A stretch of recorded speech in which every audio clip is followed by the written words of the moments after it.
Hey, everybody. Welcome back to the Journey Podcast. Today, I have something very special for you. We are talking to Simbi. Simbi is a mom, an entrepreneur, a wife, and an incredible woman who is thinking about how does she grow more income so that she has more time and more freedom to be the mom and the wife that she wants to be. But also, how should she think about doing things like acquiring businesses or growing the business that she already has so that she has more stability into her life? In this episode, we are really focused on helping people rewrite their rules using the frameworks from my new book to help people figure out whatever crossroads they're in, making sure that they know how to make decisions that are best for them. So much of our lives have been designed by other people, by other people's expectations, by society's expectations, by the rules of the game that we thought we were playing. But actually those rules, we need to throw them completely out the window and really get clear about what we want to do, how we want to live our lives so that we have more time for joy and more time for freedom. And that is what this book is all about. So I really hope that you guys pre-order it now. It's available anywhere that you buy your books. Hey everyone, I'm DeBaun, a passionate entrepreneur and life advisor. With the Journey Podcast, you'll discover that success isn't about the destination, it's about the journey. I'm sharing stories of amazing people who've taken control of their lives. Join me on my own journey to discover the secret sauce behind reaching success with permission from no one else. Hi. Hello. So tell me a little bit about yourself and tell me a little bit about what made you decide to come on the show today? Yeah, well, thank you for having me, Morgan. I love what you're doing here. As you know, I'm Simbi. I am a wife, a mother, and an entrepreneur. What made me come on the show today was I'm in a transitionary phase in my life where I have a 13-month-old son, and I've done a lot of different things in marketing, corporate specifically, and I actually left my job in tech after I had my son. Mm-hmm. Because I knew that there has always been a call in my life to be an entrepreneur. I've done business on the side as like a side thing for a long time. And I feel like people tend to say that when they have children, something pushes them. Mm-hmm. And I didn't want to be that person, but I became that person. I just knew I couldn't go back into an office and live that type of life anymore. Mm-hmm. I knew that there was more for me, right? Mm-hmm. So I have to make some decisions. Do I focus on motherhood primarily? Mm-hmm. I already feel like that's not what I want to do. And if I don't, how do I manage motherhood in my way while building our businesses? And I'm actually looking to acquire an agency. So there's a lot going on. You let me know where you want to take this. That's so good. I mean, I think the transition into motherhood is obviously huge. We have sons. Yeah. Practically the same age. So I get it. It is a huge transition. And I think that a lot of times it does give you a season of slowness to really be able to center on like what's most important. You know, you get so much clarity when you have kids because your time becomes way more valuable. Yeah. So I think it's good that you're taking time to like really think through your next steps. My question for you is, how are you currently making decisions? Like how are you and your husband really making decisions about what is the most important thing in the next 3 to 5 years? Yeah, that's a really good question. So initially I was trying to achieve goals in 1 year. So I like that you said 3 to 5 years because now I've said, okay, I'll give myself 3 years. Yes, that's right. Yeah. How we're thinking right now is, one, what activities should we be doing that can give us like a high return for our time, right? Okay. Because time is limited for us a lot more now. So we really, really need to be mindful of investing in the right business or businesses that can give us a good return. Mm-hmm. That's one. Two, we don't want anything that will take. So my husband used to work as a CPA at a Big Four firm, and that, I mean, like, I don't know, 70-hour weeks. Intense job. Yeah. So we don't want something too intense. Mm-hmm. So basically, what I'm hearing you say is you guys value freedom. Yes. Time freedom, flexibility, 100%. But you want to also build your assets. Yes. So cash flow and assets. Yes. Is what I hear, like your priorities. Yes. And my question for you is basically like, as you're thinking about that, what are the current businesses that you have? Like walk me through today. You know, I know you have your Instagram, but are we making any money there? So let's talk about the things that make money first, not just what you want to be a business. Yeah. Currently, we have our real estate investment business. So we acquired 2 units right before I left my job. So that cash flows. Are they houses? Yes. Okay. Yes. 2 houses. Yes. Yes. Houses that are occupied by tenants paying rent. Great. All that. We also have our film business. So we do film, videography, work with our church. That's also like on a month-to-month retainer at our church. So those are the 2. Oh, yeah. So I'm building out Sim Inspired, my Instagram personal brand. But I got like 1 brand partnership last year, which was good. Yep. But I'm thinking of pausing that. And then the next big thing that I think might be our thing is acquiring a digital marketing agency. Okay. I recently found out that was like a thing, that there are small businesses that you can acquire. Yes. So that's where we're trying to put our time and energy, trying to find the right agency to acquire, because based on the research I've done and the experience I have in the field, things like overhead are very low and the margins are higher, and I can do it from anywhere. That's true. Is that true? Tell me more. No. It's not totally. The margins are not so high, but let's talk about it. Okay. So if we're going through basically thinking about how you want to spend your time and where you want to invest your time, and also cash, real estate being one of your main incomes, and the fact that you guys already have a core competency there because you already have 2 houses. Are you all managing the maintenance of that, or do you have a third party doing that? We are self-managing. Okay, great. Yeah. And then, so that's all profit, right? You don't have a middleman. And then when it comes to the production business, walk me through that a little bit more. Yeah. So you're doing the monthly videos. So are you guys like editing the videos that go up on the church's YouTube and things like that? Walk me through that. Okay. So our core business in film and videography actually was events, right? Okay. So after I got pregnant, I scaled back there. I didn't want to be holding a camera at an event for hours and hours on my feet. So then we now handle our church's Instagram and Facebook page. Okay. So it's like a social media contract, right? So we edit the clips that end up on those platforms. We create all the posts. And then at church as well, we film things at church. So church events as well. But primarily, my husband handles the videography side now, since I'm home a lot, and I take care of the online things. That's great. And tell me more about, in your mind, I noticed that you said that you want to acquire a digital media agency, but you already have a digital media agency. So tell me what's going on there. Okay. As I was looking into these businesses, I was like, wait, this has been the goal for a while. And I forgot that was the goal. So I'm thinking that in acquiring an agency that has more clientele and like more of a structured business, I can hop into their workflow and scale faster. Plus, I could hop into cash flow. And then there are loans available to even allow me to acquire the business versus trying to continue to build on my own. As I mentioned, that cash flow and the timeline is important to us. Right. But I'm not fully sure what the risks of acquiring a business might be, or like things I'm not considering. Like, is that really a good idea? Is it too good to be true?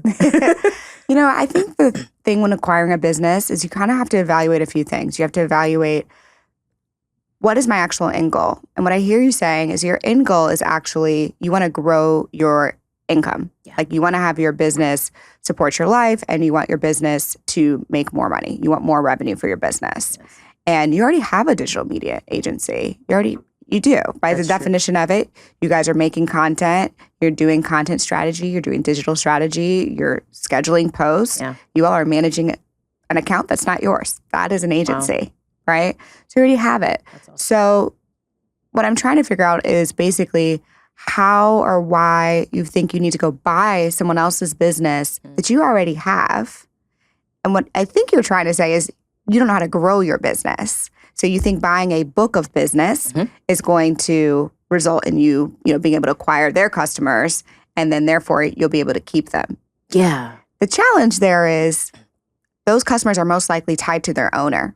So a lot of agencies are owner operated, just like yours, right? Would your church, if you all sold it and sold it to someone else and there was a new face coming in every day and there's a new person coming in and doing the social media, would they just find another person or would they keep that company if it wasn't you and your husband? What do you think? They trust us specifically and we were hired for specific reasons. So yeah, that's certainly not something we can hand off to someone. Right. Yeah. And at most agencies, their customers are small business owners, right? They're middle-sized businesses, small businesses. So it's very much about the owner relationship. Wow. And the owner relationship is the thing that is the rainmaker. Yeah. It's the founder, the owner is the one who's closing the deals and building that relationship with the clients. So the real question is, how can you grow your business and do it in a way that feels easier? Yeah. Right? How do you take the portfolio of work that you all already have and say, this is our portfolio, this is our framework, this is what we specialize in, and then how do you go find more customers? Yeah. Tell me why that wasn't what you thought.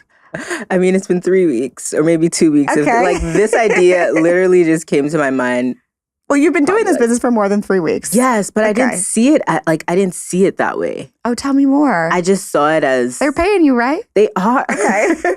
I think it's probably the fact that it comes so naturally to me. It feels easy. It feels very easy to do. So it's like, oh yeah, like I'm helping my church out, you know? And yes, we are being paid, but it's a church. It isn't a lot, you know? Like we aren't being paid a lot. Right. So I just saw it as this is our way to serve in the church, and I just kind of do that on the side. Right. Well, here's the thing, and this is my recommendation for anyone when they're thinking about how do I grow my entrepreneurial portfolio, right? Most of us are serial entrepreneurs, whether we want to call ourselves that or not. We have our personal brands, we do speaking engagements, we've got whatever product we're selling, whatever service we're selling. So we're serial entrepreneurs. But part of what you have to focus on is what's making me the most money today. Even if it feels easy, it's okay. It's okay not to work all the time, right? So even if it's like, yeah, we're going to actually get some more cash flow and we're going to go buy 2 more houses, 2 more doors, or we're going to buy a multifamily property. And that's going to give us an extra $1,000, $2,000 a month. And then we're going to take the work that we do with this church and we're going to add another church because that's what our portfolio is today. And even though it feels easy and we can just hire a videographer to go to the other church so your husband's not running around as much, right? Then now we're at another $1,000 a month. So you kind of have to build it from the ground up with where you are today versus thinking about this imaginary thing that you want to acquire or build or buy over here when you have something good right now. We just need to focus on growing it. I love that. Wow. So tell me, I guess, like, what's going through your mind right now? Yeah. Well, thank you. I'm trying to take all of that in because I never thought of growing. And I also think because we focused so heavily on videography at first. Right. So it was like, okay, this is a video production company and I have to be on the ground and I can't do that right now. Right. I personally can't do that. Exactly. Right. So I would have to hire or train, and I don't know. I didn't think about that. So I'm so capable. You can do that. You worked at Google. I know. You're very smart. So I believe that's probably the right next step for you. Yeah. Is for you and your husband to really sit down and think about, okay, how do we go get another client? And you just build it one client at a time. Yeah. Right? And what you can start to do is this tool that I do all the time. It's called your CEO task versus your operating task. So your CEO tasks for you are going to be things that only you can do and things that you want to do. So for you, being a mom and being the primary caregiver is one of the things you want to do. Yes. Some people, they go to send their kids to daycare, they have a nanny. You want to do that. Great. You let yourself do that. You don't like add any shame or second guessing or like, that. I don't think I should do this. I don't, everybody else seems to be able to give their baby to dad and I feel like I should, but I don't want to. Then don't do it. Okay? Thank you for saying that. Don't do it. Why are you saying thank you? Because I've had those thoughts and feelings at times of like, even me bringing him here today, you know? Yeah. It's always, like, what things can I still, I'm getting emotional. Okay. What things can I still do? Like, what places am I still allowed into, you know? So it's okay. Take a second. It's such a hard transition. You know, I think when it comes to being a mom, there's so many things society says, you should be done with this by now. You should be done with breastfeeding after a year. You should be done. You should be okay. You can leave him. Go live your life. And it's like, he is my life. Like, what do you mean? Like, am I crazy for enjoying him as part of my life? No, you're not crazy at all. Yeah. I think that being a mom, you worked really hard to become a mom and to be a wife and to be a homemaker and to be someone who creates a beautiful life for your family. You should enjoy this season because he's not going to be little forever. Yeah. We get little kids for 3 to 5 years or 0 to 5 years, really. And then it changes. Yeah. So you should enjoy this season. And I think it's right to figure out how you make your work life integrate into your personal life. Yeah.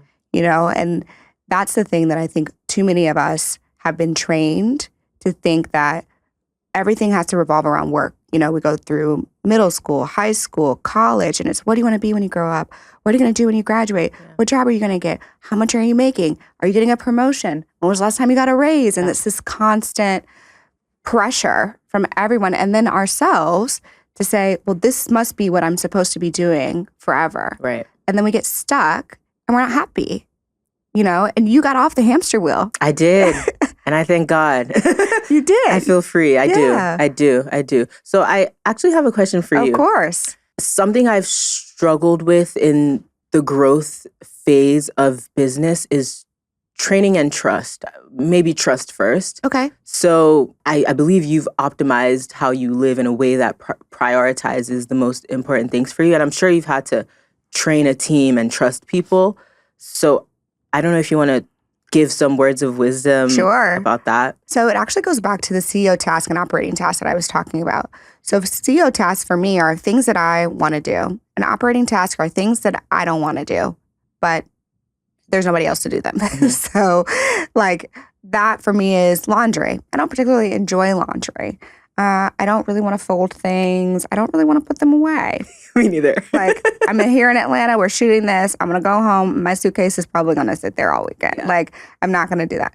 I don't particularly enjoy driving. I drive because I have to. But that would be an operating task for me. There's people who love to drive, you know. I'm not one of those. Me neither. Grocery shopping, shopping for clothes. Everything I'm wearing right now, I did not purchase for myself because I don't enjoy it. Yeah. So basically, I have allowed myself to be really clear and honest without the shame, without the guilt about what I want to do. And then what are the things that I'm doing right now because it's a season in life or because I can't afford to delegate it to somebody else. But I'm always watching this list and trying to figure out other ways, what tools I can use, what apps I can use, what people I have in my life, in my community, my mother, my friends, my neighbors. Anybody can get it. Anybody can get the task on this to-do list over here. Yeah. Okay. And I think the first start for me was really allowing myself to have that sense of freedom to say, I am the person living this life. I'm the one who has to wake up every single day. Yeah. Not my mom, not my dad, not my partner, not my baby. I have to wake up every day and I have to feel good about it. And I want to wake up with a sense of joy. And I want to wake up with a sense of like, I am so lucky to live the life I live on a daily basis. Not on some imaginary thing, but every single day, I want to wake up and say, I love what I'm choosing to do today. You know, even when it's not always great. What's beautiful about my life that I've designed for myself is I'm doing what I want to do. I love feeding my son his dinner, and breakfast. Like if I can make his breakfast, I will make his breakfast. I will make his dinner because I just love little baby eating. It's just so cute. Yeah. You know, chopping up all the little food. I'm like, you're never going to let me chop up your food for you. Yeah. You know, feeding him his little spooned food, you know, it's so cute. It's so sweet. It makes me so happy. It's what I call a tiny joy. It's just that little moment of this is so cute, you know, my little dopamine right there. Or I love when we're singing all his songs and he starts dancing and we have a little dance party. Yeah. I tried to do it to your son. Your son was like, ma'am, I don't know that song. So we're in Nigeria. We don't sing that. We don't. I said, okay, fine. I'll teach it to you. So I enjoy what I enjoy and I allow myself to do that. And then everything else I don't want to do, I work so hard to figure out how can I get this off my plate? Yeah. Or how can I make enough money or save enough money, cut other places to be able to afford to delegate this so I have more time for the things I love. Love that. Yeah. So when it comes to trust, one of the things that motivates me the most to get past that fear of somebody being in my business or doing things that are kind of sensitive or being in my home is that the exchange of time and freedom that I have because I've been able to delegate those things is put back into the things that I love so much. So it makes it worth it. I love that. I think for a lot of people, when they're considering delegating or hiring people, they're not reusing their time for things that make them happy or bring them joy or make them money. And so then it becomes, why am I even wasting this money on this person? Or why should I trust them? My life hasn't really gotten that much better. I'm just working really hard to be able to pay for that person or pay for that tool or pay for that service. So my question for you is, when you're thinking about your CEO task, what are the things you want to keep? Yeah. And if you had all the money in the world, what are the things that you'd say, never again, I'm never doing this again? I +1 to outsourcing laundry for sure. Yes. So I think we had touched on this. I enjoy childcare in this season. I don't know how long that'll be for, but I love doing that. So I would want to keep that. And which part of childcare? Let's get specific. Okay. What part of childcare do I like? Seeing my son's face. Yeah, you want to see him throughout the day? I do want to see, yes. I do want to see him throughout the day. I don't like being away from him for too long. I love doing bath time. Yep, nighttime routine. Yeah, I love being his teacher, like a core influence in his life. And I think that comes from my mother because she was and has always been very active. So I think I inherited that from her, and I've reaped from her investment in us. So I want to pass that along to my son. That's amazing. Yeah. And what are the things that you don't want to do, even as a care provider? You're like, somebody else could do this. I don't like finding clothes. Like everything you were saying, I was like, I'm so similar. I don't like shopping for clothes. I don't want to figure out what he needs to wear.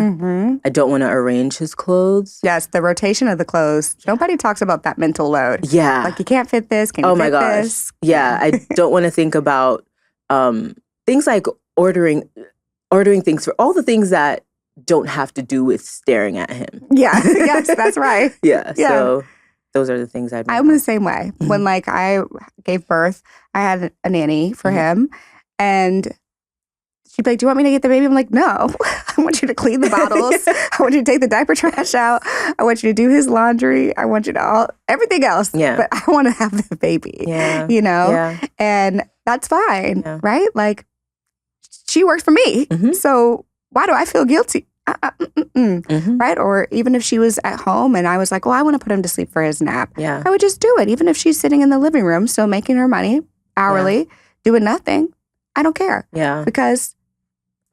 But when he sleep, mama's out.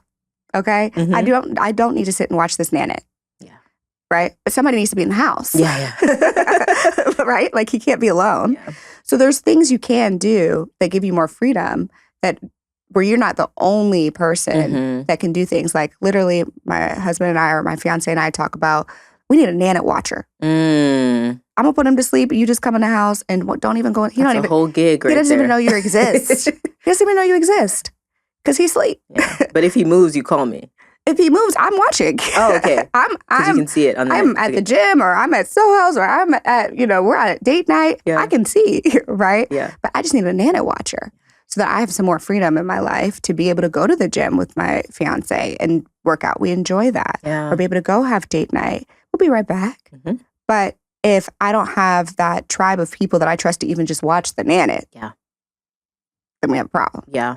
Right? Yeah. So my invitation to you would be to really get clear about how you are, like where your boundaries are, and maybe give yourself a little bit more freedom, but only in a way that you're not doing the things you don't want to do. Yeah. So you can hire a personal assistant or a TaskRabbit that comes once a month and they do the rotations of the clothes and they go to the Target. You can use do you use Instacart? Sprouts specifically, but it's through Instacart, yeah. Yes. Well, Sprouts has their in-store prices on Instacart, so shout out to Sprouts. Okay. So that's what I use too. But Sprouts, or you could do delivery pickups or Target pickups, right? Like you can automate more things so that you have more time. Yeah. And using things like TaskRabbit or care.com is another great website that I use to find people who can do just simple things, right? Not doing too much. Yeah. Just simple things that come once a month and they can rotate his clothes, and you just start to chip away at that list. Yep. And then you use that time not to just stare at him and play. It's and gonna watch them. Probably not for that. Yeah. Because you still need to figure out how you're going to offset that cost. Right. I was just about to say, it sounds like I need to make more money. Yes. So we need to talk about how your schedule works today. Yeah. Could you walk me through what a normal work day looks like for you? Okay. Especially balancing being the primary caregiver? Yeah. So that's early mornings and late nights. So I would wake up. I mean, I've been trying to wake up at 5 a.m., but that I think that has worked once or twice. But more realistically, I'd wake up at 6, pray for about half an hour or so. Then my husband starts with, thankfully, he works from home. So he starts working at 9. We've had some can you go 9:15? Yes, some negotiation there. Negotiation. Yeah. So when he starts working, I take over. Yep. Caring for our child up until 5:30, 6. Some negotiation there as well. PM. And then 6 p.m. And then the evenings we've tried. The evenings are so tricky. They're rough. They're so tricky. Yeah. So that's 6 to 8 before our son goes to bed. I had tried to use that as work time, but that's dinner time, bath time, all that. So I've finally accepted that is not work time. Then if I'm not too tired after I put him to bed, then I could stay up till midnight. So from 8 p.m. till midnight, or it depends on what I'm working on and if it motivates me to stay up. Of course. Yeah. So. And what are you doing during his naps? Is he on one nap or 2 naps? He's on a single nap. So 2.5 hours? 2 hours. Rough. Yeah. Okay. Sometimes 1.5. Yeah. But 2 hours is a sweet spot. It's Yeah. I think it's been 1 hour, 48 minutes. But listen, every minute counts. Yeah. So if I've had a long night, I would also nap when he naps. Great. But if I slept earlier that day, then I have energy during nap time to do work. That's a tight schedule. It is. It's not a lot of flexible time. I'm glad that you're negotiating with your husband. I think that's really smart. He's here listening in. Shout out to him for holding it down. But you need to find a little bit more time for yourself. Yeah. Because when are you exercising? When are you resting? When are you getting your hair done? When are you doing self-care? When are you finding times for those things? If we talk about my attendance at the gym. So I just started home workouts. Great. Maybe I've done 3 in the past 3 weeks. So okay. Yeah, that's being real. Yeah. Hair appointments are stressful. Yes. Because the whole crew comes. It's a 4-hour situation. Yes. It's a stressful You're day. doing it at home. I'm not doing it at home. Oh, okay. I'm going to the salon. My husband is amazing. Yes. Let me just say that. It sounds like you have a great partner. He is a blessing for sure. They come with me. They'll hang out in the car. He'll take him for a drive. I still breastfeed our son. So we just don't know. And we just don't know when he might want me. Yeah. So you're effectively working from, you wake up at 6. You've got 3 hours to take a shower, get ready for the day, pray, and nourish yourself. Get your mind right. Rarely. Yeah. He wakes up at 8:30. So your husband's got him for, 30, 45 minutes, getting him dressed, changing the diaper, all the things, right? And then mom. Yep. Right? Then you've got from 9 to 5:30, mom time. Wife. Yeah. Taking care of the house. Oh, yeah. Doing all the things, right? Then it doesn't actually shut off at 5:30. It doesn't. Because you got to eat. We all have to eat. Everybody has to eat. And, you all are family. So I'm imagining you're sitting down, you're doing you're doing family dinner. It's not like, hey, I'll be back, right? So that could be something you could consider is 1 or 2 nights a week. Meal is ready. You make the meal, you prep, you meal prep, or you use crock pot, etc. Yeah. And then you say, okay, at 5:30, I am going to go to the gym. And you take a class. Have you done any workout classes or done anything that's like more consistent? I haven't done anything consistent since having our son. Yeah. Nothing at all. I used to do Orange Theory a lot. Ooh, I loved intense. It. Yeah, I really enjoy lifting weights. That's great. A thing that has changed though is my mom recently moved to Atlanta. Amazing news. Shout out to mom. 2 weeks ago. Amen. That is a huge blessing. So that's another transition that I'm planning to lean into. My son loves her so much, so that gives me a lot of peace. That's great. But she also has her goals and dreams. She has her life. She's still grinding. Yeah, she did not say I'm a primary grandma. She's absolutely not. I'm a primary caregiver as a grandma. I get that. But I think that's awesome. So what's going to be your ask with your mom? So maybe I'm still trying to figure that out. I'm thinking maybe like the morning window. So that I get more, so the 4 hours between 9 and nap time, right? Maybe that's when she's with my son, and then I can use that to work more. That's all I have so far. Yeah. I think that's great, and also potentially her coming to your home, just since that's where he's used and all his stuff is there, and then you have that stability for yourself mentally of like, okay, he's fine. You know, he's in his area, in his space, and then I would think for you, actually, you might need to leave the house. I know that's going to be hard, but it's your mom. Yeah. I think at 13 months, that's more of a possible reality. We're only a couple weeks away. Yeah. You're like living month by month. Yes. But that's something that I think, you know, when we're pregnant, we are living month by month, right? You're like, I'm 9 months pregnant. Week by week, really, truly. And towards the end, you're like day by day. Yeah. Okay. And then when the baby's here, you know, there's all these appointments that we have to do and all these milestones we have to hit. And there's a lot of pressure on the mom, especially as a breastfeeding mom, to make sure his weight is okay and your milk supply is okay. There's all these things. But you're going to be out of that season, like, very soon. TikTok. He will self-wean when he's ready. Yeah. You know, you all will get there. But there is an end in sight. And I think that you've probably spent so much time and energy really being in survival mode of like really trying to make sure he has everything that he needs and your family has everything that they need. But you're almost through this. Yeah. And I want you to have a good vision for yourself for when you are through with it.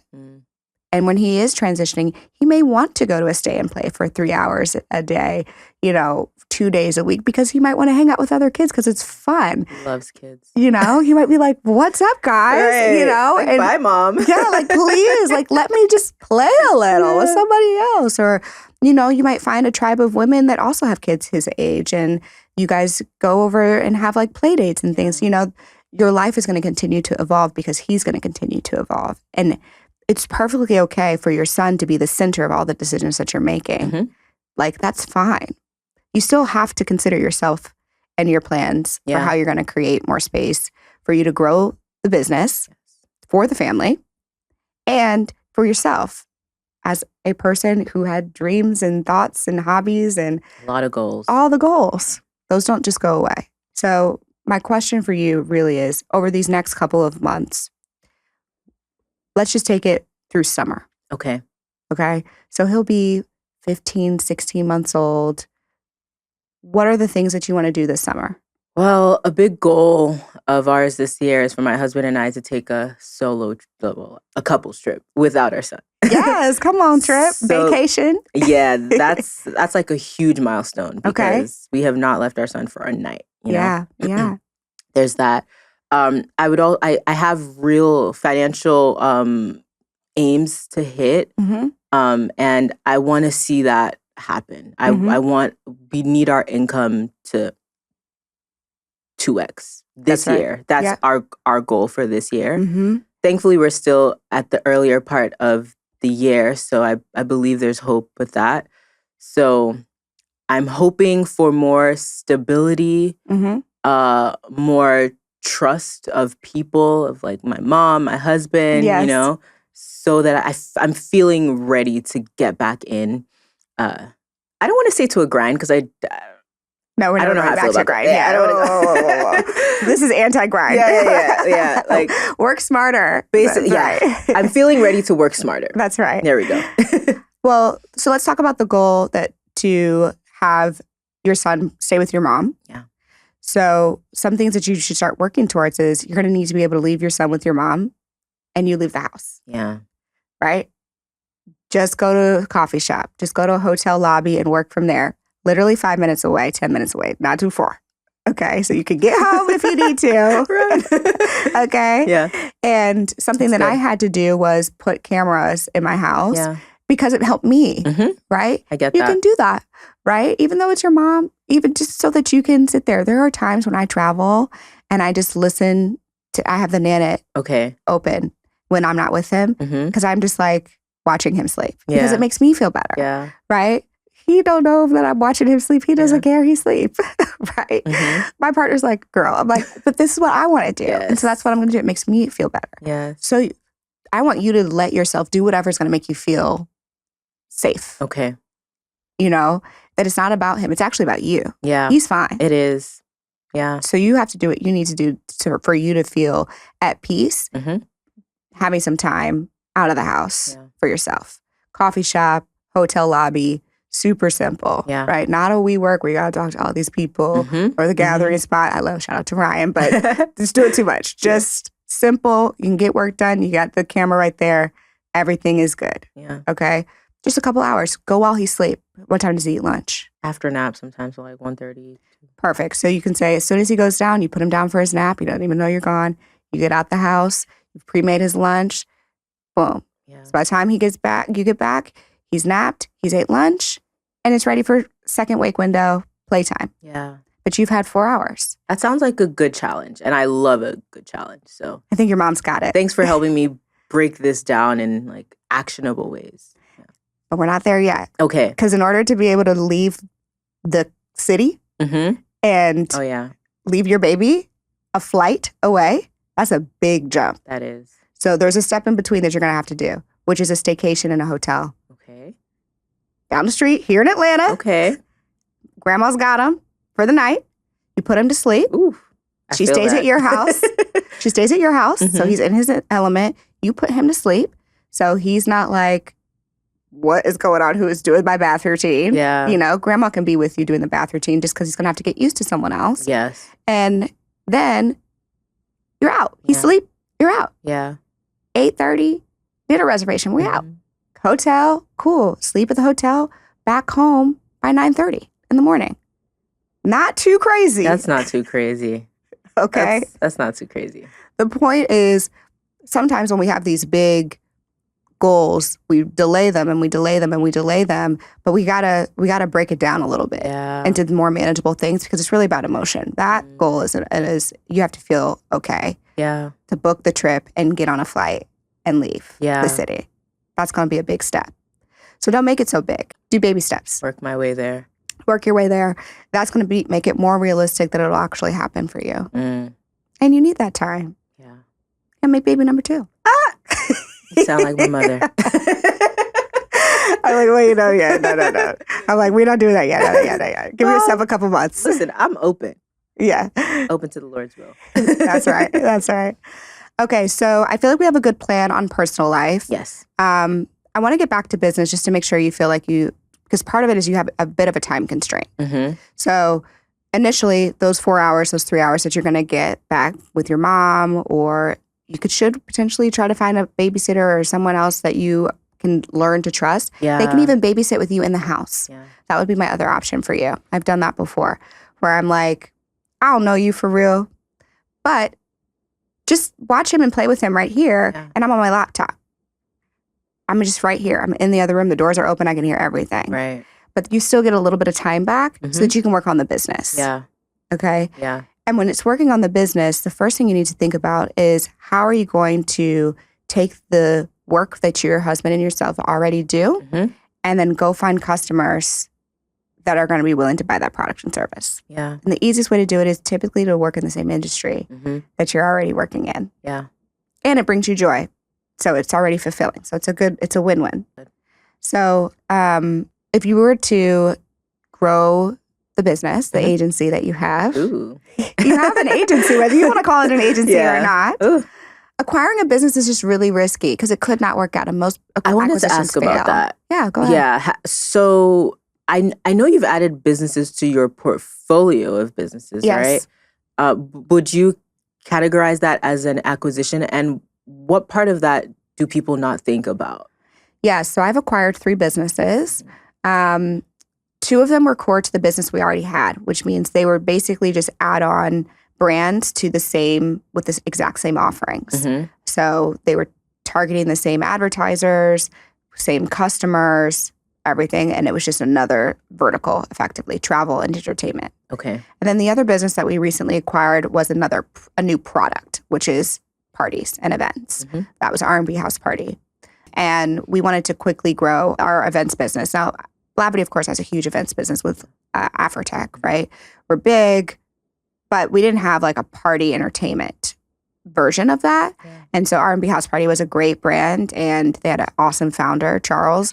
And so we wanted to figure out how we could move faster with the Blavity brand, having that offering to our existing clients. The key thing that I've said in all of this is it's the same clients. Okay. Right? Like I'm going to the same brands, McDonald's, GM, P&G, Clorox, and I'm saying, you were buying advertising from us here. Now I'm just adding this other thing, but it's still advertising. Yeah. So that would be my suggestion for you is, okay, if you were going to acquire, which I don't recommend, but if you were going to, then it would be finding other agency that does work with churches and work with Christian organizations. Yeah. And they're an agency, they do landing pages, websites, they might offer more products or services, but for the same clientele. Makes sense. And stay in that lane. You know, the church world is there's a lot of mixed emotions about having a business for religious things. Absolutely. Like it's hard. It's like, do I charge them? You're not paying me enough. It's so everybody want a hard. discount. Like it's really hard. You know? So you have to decide if this is something you really want to do. Yeah. But I think actually, given everything that you've told me, I think it probably is the right fit for you all. And even looking at your content online, you know, you all are a Christian couple. Like I just think that it is core to your principles and your values. Yeah. So you can make it work. But to do that, you need to grow and find other Christian organizations that you want to support and want to help and have them as recurring clients as well. And I love that they're on a retainer. I think that's so smart. Yeah. Okay, that makes a lot of sense. All right. Well, I feel like you have a really good path forward. I look forward to hearing from you in 30 days. Ooh, wow. Yes, 30 days. 30 days. In 30 days, in the next 30 days, I want you to have at least once or twice had someone come over and either you're still in the house, but you've had some time back for yourself, or you're able to leave the house and go do some co-working very close by. Yeah. Sounds good. And I want to thank you for helping me see what I already have, because I've done a lot of the stuff, like the website building, like all of the marketing stuff. Yes. And sometimes when things come so easy, it's like, oh, that's just a side thing. But that's probably what I'm meant to be doing. It's your main hustle. That's my main hustle. It's not your side hustle. That's your main hustle. That's my main, I mean, it's been my main hustle. That's right. And then as your cash flow grows, you know, you can continue with the real estate. But that's a tough business without the cash. Exactly. So we got to do this one first. That's where we are right now. Well, thank you so much for coming on the show. Thank you for having me. This is fun. Bye, everybody. Thanks for listening to the Journey podcast. If you enjoyed this episode, make sure you leave a review and head to our Instagram and YouTube to leave a comment. I look forward to hearing how this podcast has made an impact on your own journey.